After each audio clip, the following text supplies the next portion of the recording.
So hello and welcome.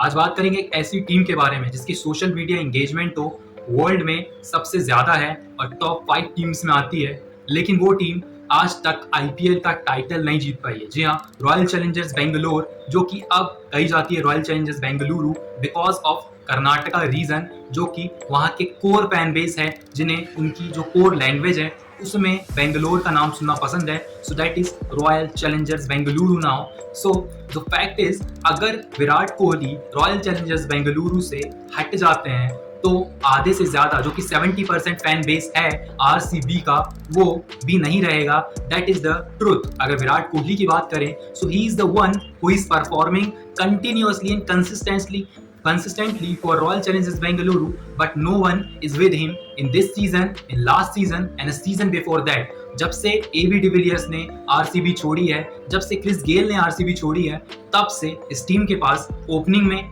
Middle order में हर तरीके से परेशानियां बढ़ती जा रही है। और क्या बात करें इसके मैनेजमेंट की। ऐसा मैनेजमेंट जो कि ऑक्शन में बैठते तो हैं, लेकिन प्लेयर्स ऐसे सिलेक्ट करते हैं कि चिन्नास्वामी स्टेडियम हो या फिर हो बाहर का स्टेडियम, चाहे वो घर हो या बाहर, दोनों ही वेन्यूज के लिए यहाँ पर इनके गेंदबाज सुटेबल नहीं होते हैं। चाहे वो बात करें मोहम्मद सिराज की, बात करें अलजारी जोसेफ की, बात करें यश दयाल की या फिर लॉकी फर्ग्यूसन की। आप खुद ही सोचिए, अलजारी जोसेफ हो, रीस टॉपली हो, लॉकी फर्ग्यूसन हो, तो इनमें से आप किसे पिक करेंगे चिन्नास्वामी स्टेडियम के उस विकेट पर जहां पर जो है हर गेंदबाज जितनी गति से गेंद डालता है उसी गति से गेंद वापस स्टैंड्स में भी जाती है। क्या आप लॉकी फर्ग्यूसन को उसका बैकअप रखना चाहते हैं? अलजारी जोसेफ, जिनका प्रदर्शन आईपीएल में कुछ खासा रहा नहीं था, हालांकि गुजरात टाइटंस के लिए कुछ मुकाबले खेले थे, लेकिन आशीष नेहरा के अंडर में। अगर बात करें आरसीबी के मैनेजमेंट की, तो वहां पर एंडी फ्लावर को चुना गया था एज ए हेड कोच, लेकिन वो अभी कुछ खास करने में अभी तक सक्षम नहीं दिखाई दिए हैं। अगर बात करें अलजारी जोसेफ के पिक करने की, जो कि 11.5 करोड़ में खरीदे गए थे, उनकी क्या ही बात करें।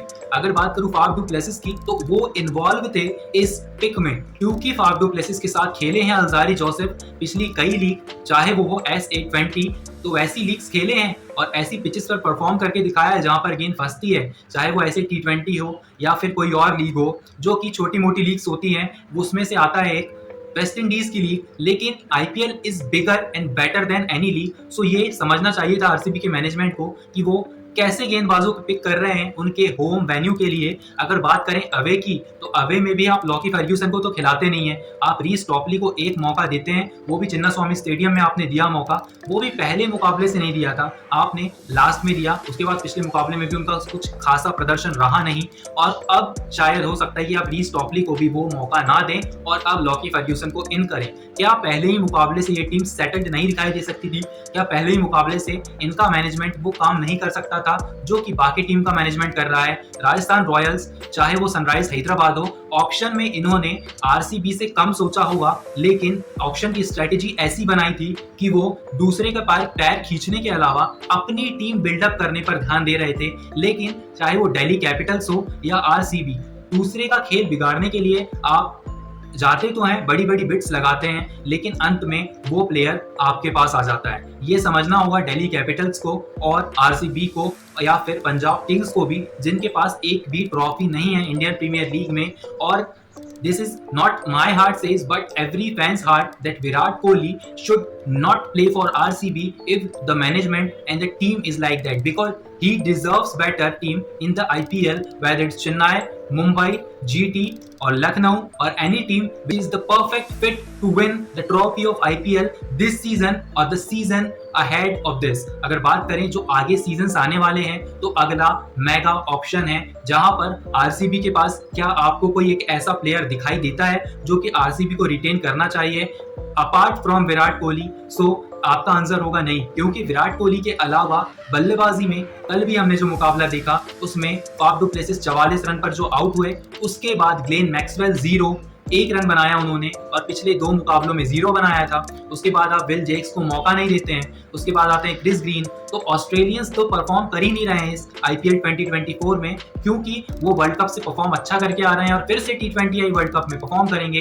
लेकिन इंडियन प्रीमियर लीग को उन्होंने ग्रांटेड लिया हुआ है, दे टुक इट फॉर ग्रांटेड कि वो पैसे लेंगे उसके बाद यहाँ पर परफॉर्म नहीं करेंगे and they will perform in the biggest league in the world T20I world cup against India और against any team in the world. आप देखेंगे ग्लेन मैक्सवेल का प्रदर्शन यहाँ पर T20I वर्ल्ड कप में बहुत बेहतर रहने वाला है। लेकिन आप आईपीएल में आपका 100% नहीं देते हैं, ये ऑस्ट्रेलियंस को समझना होगा। और अगर ये ऑस्ट्रेलियंस नहीं समझ सकते तो वो ऑक्शन स्ट्रेटेजी बनाने वाली टीम्स को और उनके ओनर्स को उनके इस वर्स्ट मैनेजमेंट को समझना होगा कि आप किसे पिक कर रहे हैं। क्या आप ऐसे प्लेयर को पिक कर रहे हैं जो कि आपको 110% वैल्यू दे रहा है, चाहे वो अफगानिस्तान के प्लेयर्स हो जैसे कि उमर ज़ई हो, राशिद खान हो, नूर अहमद हो। ऐसे प्लेयर्स जो हैं आपको वैल्यू प्रोवाइड करते हैं जो कि कम पैसे में खरीदे जाते हैं। लेकिन ऑस्ट्रेलियंस हमेशा वर्ल्ड कप ईयर में यही करते हैं, चाहे वो उसके पहले हो या उसके बाद, आईपीएल में परफॉर्म नहीं करते हैं। और आरसीबी तो वैसे भी एक ऐसी टीम है जो कि किस टाइम क्या बॉलर्स पिक कर रहे हैं 2021 के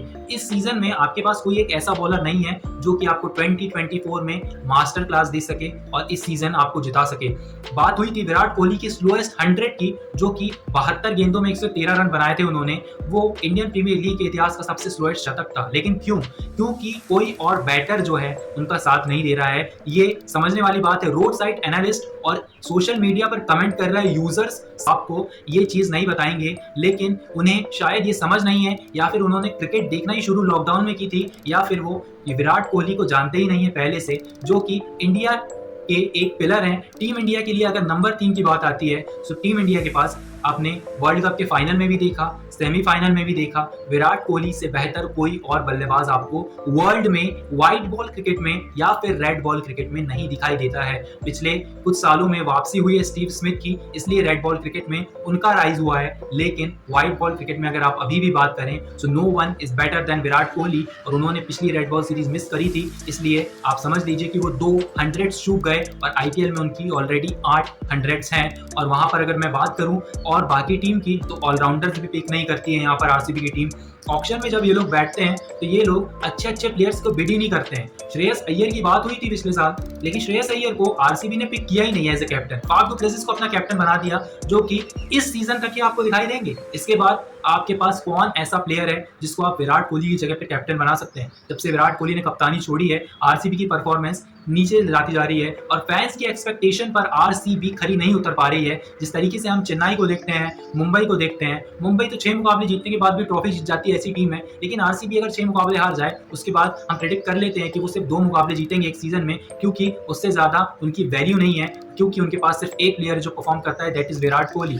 अगर बात करें ये सोशल मीडिया के इंगेजमेंट्स की, इन सब की ब्रांडिंग्स की और रिटर्न ऑन इन्वेस्टमेंट की, तो आरसीबी के पास सबसे ज्यादा चेन्नई, मुंबई और आरसीबी तीन एक ऐसी टीम है जिनके पास रिटर्न ऑन इन्वेस्टमेंट आता है। लेकिन अगर बात करें बाकी टीम्स की, तो उनके पास ज्यादा रिटर्न ऑन इन्वेस्टमेंट और ब्रांड्स नहीं है। आरसीबी के पास इसीलिए क्योंकि उनके पास विराट कोहली का फेस है, लेकिन ये उनका मैनेजमेंट नहीं समझ पा रहा है। और विराट कोहली की लॉयल्टी हो या फिर उनके फैंस की लॉयल्टी हो, उसके ऊपर वो एक तरीके का एक्शन नहीं ले रहे हैं, या फिर उसे वो they took it for granted कि फैंस आर लॉयल, कुछ भी कर सकते हैं वो, और they are doing anything in Indian Premier League, or they don't want to win the tournament, I think, because they don't have the team। और this is the truth कि इस साल का IPL royal Challengers Bangalore play of में भी नहीं पहुंचेगी, क्योंकि जो टॉप 4 टीमें हैं वो होंगी केकेआर, सनराइज हैदराबाद, सीएसके और आरआर। हो सकता है सीएसके ना हो तो वो होगी जीटी और लखनऊ सुपर जायंट्स, लेकिन इनके अलावा कोई और टीम दिखाई नहीं दे रही है जो प्ले ऑफ खेलेगी। लेकिन आरसीबी के फैंस और विराट कोहली के फैंस का हार्ट ब्रेक करना है तो वो कोई आरसीबी से सीखे। और आरसीबी जैसी टीम